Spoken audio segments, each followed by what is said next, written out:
It is 9 minutes to the top of the hour. Rick and Bubba. Thank y'all for being with us as a brand new show is underway. A little cleanup going on for those of y'all watching on YouTube. Bubba's and Speedy are cleaning up. Speedy knocked his coffee over. And he had a big old cup, too. I mean, a good one. I mean, that's one of them big ones. I bet there's no sugar. There's just a big old... This is where you wish that your buddy drank his coffee black. You know what?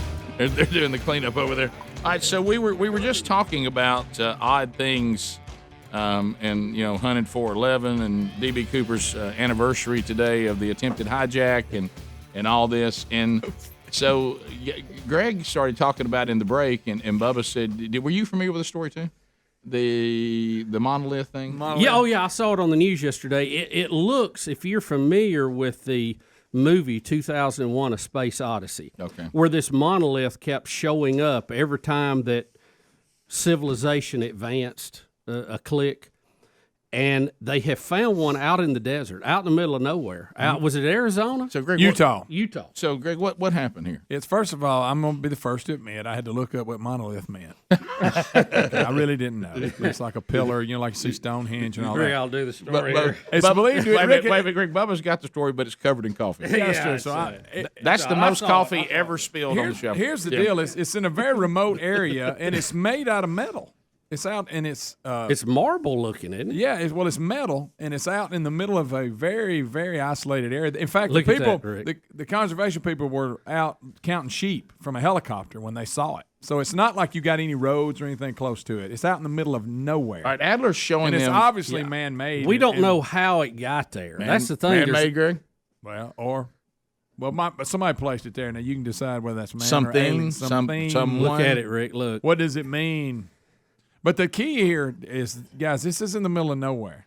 It ain't like we off I-459 or something. So they were out there counting the bighorn sheep, right? Yeah, and they looked down and said, "What the crap?" Greg, via helicopter. Greg, I guess this is where they come up with all these numbers that you're always saying are so accurate. And How do you know how many bighorn sheep we have in this country? I tell you what, we flew around and counted them. Yeah, Rick, 1, 2, 3. Just call 5. Just say 5. Yeah.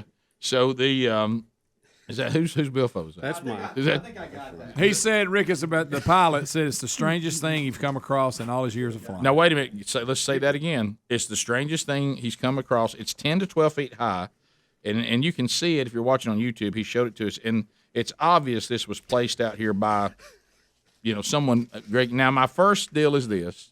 This is some kind of cult, Satanist, something like this. This is probably some idol they put up, something they dance around or drink blood in front of or something. I mean, you're going there. That's one thing you got to consider. I'm going, hey, I'm just trying to be sharp and make everybody. That's what I think. But how would you have known they'd ever seen it, though? That's, because it's a remote area. If you're going to go to all that trouble, you want everybody to see it like they have now. Or, Rick, did the helicopter guys have something to do with it? Well, Greg, now I know they trying to bring attention to themselves. By the way, Bubba, first of all, I didn't know you bring your wallet in here every day and lay it on the console. How did it get in the path of the coffee? It's right. It was right there. Do you put your billfold there every day? Yeah. Well, that's a big cup of coffee, years. too. Just in case? Hey, can I tell you this? Well, I don't want it in my Been any pocket. bigger. You want to know what I said? Starbucks calls that a venti. Yeah. Hey, That's big. hey, I couldn't have been more proud of it too. Hey, Venti. I'll tell you this. This too. is on me, by the way, because I told Speedy the election's over. This is 100% on me. And Bubba. you talking about was dug in hanging on. He's been shook ever since that was mentioned. Yeah, and I Bubba, have. so Hey, but I should have kept that to myself. You know how your mind works? You ready for my little warped mind? I told him right before, hey, I think I got the wallet. I think I picked it up in time because I started picking stuff up. Yeah, you thought you made all this will dry out. I can get another thing about my heart stamp. Ain't no biggie. All the paperwork. apologize. You were talking about me having paperwork in my wallet. You got a lot in there too. Oh yeah, well I had it down.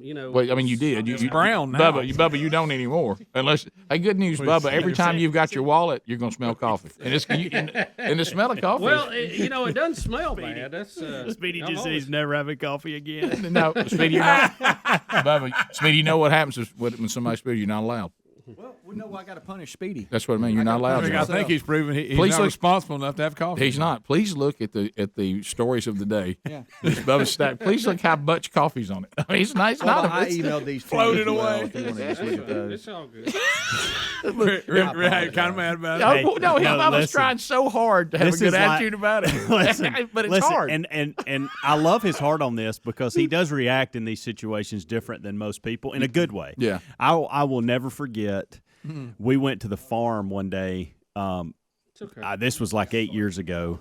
We pulled in the driveway of the farm, and I had lost his. He gave me the keys, and I had lost the keys in the Walmart parking lot that we were in. We went all the way to the farm. Oh my God! And go back? and we were basically couldn't get in to do anything that we were there. But the way he handled it is exactly the way he's handling this. You can tell he's mad and he wants to unleash him. And he should. He was so nice. I was wanting him to be mad. Yeah, well, this is his way to punish you by being nice about exactly. it. So when he goes nice about it, it makes you feel worse. If it helps, I totally ruined my notepad. And right now, if Bubba didn't have to do a show, he'd like to sit and be silent. Hey. Ricky had that look he did when he was digging that popcorn out of his equipment. We borrowed that. It's that same look. Look, and this confirms everything that he tries to do better about being an only child. When these things happen, he goes, "See, this is why I do what I do. This is why I lock my office when it's only us here. That's why I don't give anybody my keys." There's so many times I fail as a good reflection of my belief system, so I'm trying to make up for You're it doing right good. now. Very good. Rick, you saw probably the worst one ever when I had a pitcher of ice water dumped on me accidentally at a restaurant, and I just sit there like nothing ever happened. I didn't even move. You remember? I just sit there. Are you this serious? is it. No, Greg, this is it. Thank you, Bubba, because that helps you me. remember that they still talk about that at that restaurant when I go in there. Greg, just picture. You never saw. Picture it, Greg. It could. I think if somebody tried to pull a prank on him, they wouldn't have put that much water on. Is that like he was in a Dunkin' Donuts? I believe somebody could have put a bucket of water on the door. We opened it. It was like getting slimed on Nickelodeon. There were people who did the ice bucket challenge, didn't get this much water on. No. This lady, and bless her heart, she had a tray full of pitchers of water, and somehow dangerous. Lost control of it, and I was sitting right there, dumped the whole thing on my head. What have you? I had, Greg. No. What have you? How did you survive it? How did you? I laughed a long time. I just sit, Greg. I was like I'd been under a hose pipe, and I just sit there and I said, "Can I get a refill?" No, listen, Greg. This and Helmsley, you just confirmed, and I just saw it again. I bet that hurt the tip. He reacts in a different way. Something can be so severe that he goes into a mode of calmness and quietness. It's almost like if it's just minor, it annoys him more than it's so overwhelming. He just says, "What in the world can you do about this?" I mean, I'm sitting. Hey, I can't do anything about getting into the farm. We drove. There's nothing. 2 hours. There's nothing I can do to change this. So I've never seen so much coffee come my way. It overwhelmed me. My computer may or may not survive.